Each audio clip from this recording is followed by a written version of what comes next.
عزیز دوستو، بزرگوں اور بھائیوں، اللہ تعالیٰ نے قرآن مجید میں ارشاد فرمایا کہ وَبَشِّرِ الَّذِينَ آمَنُوا وَعَمِلُوا الصَّالِحَاتِ، اے محبوب علیہ السلام خوشخبری دے دیں ان لوگوں کو جو ایمان لائے اور جنہوں نے نیک اعمال کیے، اَنَّ لَهُمْ جَنَّاتٍ تَجْرِي مِن تَحْتِهَا الْأَنْهَارُ،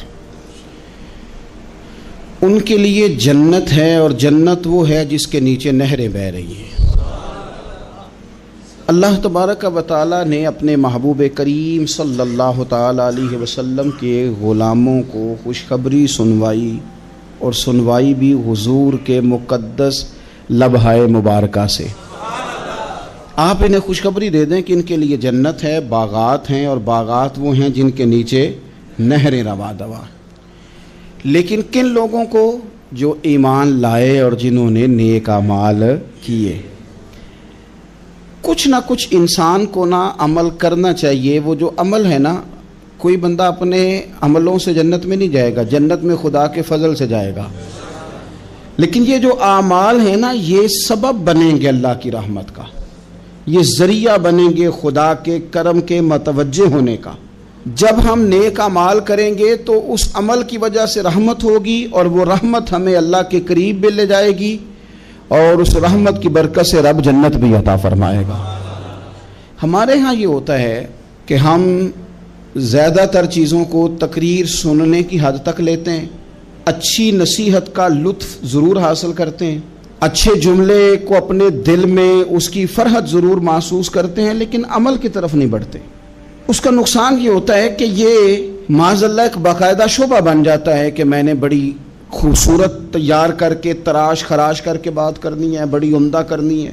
اچھے ادیب تو پیدا ہوتے ہیں، اچھے خطیب، اچھے واعظ، اچھے سننے والے، داد دینے والے تو پیدا ہوتے ہیں، لیکن اگر عمل کا شوق نہ پیدا کیا جائے تو پھر باتیں نشستن گفتن برخاستن تک رہ جاتی ہیں، اس کا لطف نہیں آتا۔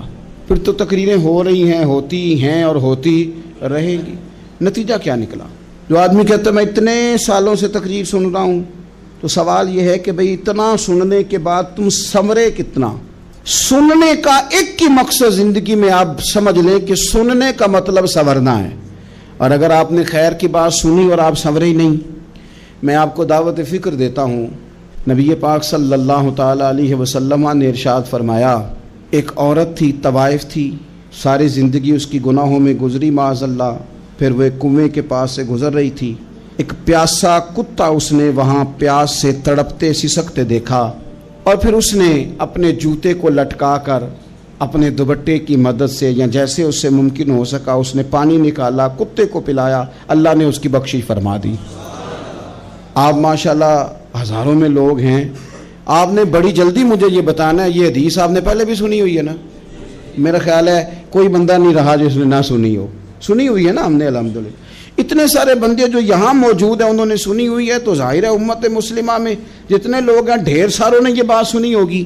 لیکن میرا سوال یہ ہے، میں سڑکوں پہ روڈوں پہ سفر کرتا ہوں، ہم نے یہ حدیث درجنوں بار سنی کہ طوائف نے کتے کو پانی پلایا تو اس کی بخشش ہو گئی، لیکن حال یہ ہے کہ سڑک پر کسی گاڑی سے ٹکرا کر اگر کوئی کتا مر جاتا ہے، اب مر ہی گیا ہے، گاڑی والا، موٹر سائیکل والا، پجارو والا، بس والا کوئی اتنی جرت نہیں کرتا کہ لکڑی کے ساتھ، رسی کے ساتھ ہی پکڑ کے اسے سائیڈ پہ کر دے۔ وہ سڑک پہ مرا ہوا پڑا رہتا ہے، یہاں تک کہ گاڑیوں کے ٹائروں کے ساتھ اس کا گوشت لگ لگ کے سڑک صاف ہوتی ہے۔ اس محبوب کے ماننے والے جس محبوب نے بتایا کہ طوائف نے پانی پلایا تھا، اور ہمیں سمجھ بھی آ گئی اور حدیث پڑھ بھی لی اور سن بھی لی، پھر اس ملک کی جو مسلمانوں کا ملک ہے اس کی سڑکوں پر مرے ہوئے کتوں کو اٹھائے بھی کوئی نہ، اور زخمی کتا زخمی ہو ہی گیا ہے، اب اسے سڑک سے سائیڈ پہ ہی کر دیا جائے کم از کم، تاکہ اس کی اگر جان باقی ہے تو بچ جائے۔ تو پھر مجھے بتاؤ نا میرے دوستو، ہم نے کس لیے تقریریں سنی ہیں، کس لیے خطبے سنے ہیں؟ واعظ و نصیحت کی مجالس کا مطلب ہم نے کیا سمجھا ہوا ہے؟ تقریر، تحریر، تصنیف، اچھی گفتگو، اچھا جملہ، اس کا معنی ہم کیا سمجھتے ہیں؟ تو آج جو خوبصورت گھڑیاں شب برات کی صورت میں ہمیں نصیب ہونے جا رہی ہیں، اس سے پہلے اپنے دل میں یہ ارادہ کرو کہ رب کریم نے ہمیں جتنا دین کا فہم دیا ہے، سمجھ دی ہے، علم دیا ہے، ہم ارادہ کرتے ہیں اب ہم صرف سنیں گے نہیں، پڑھیں گے نہیں، صرف بیان ہی نہیں کریں گے، ہم عمل بھی کریں گے۔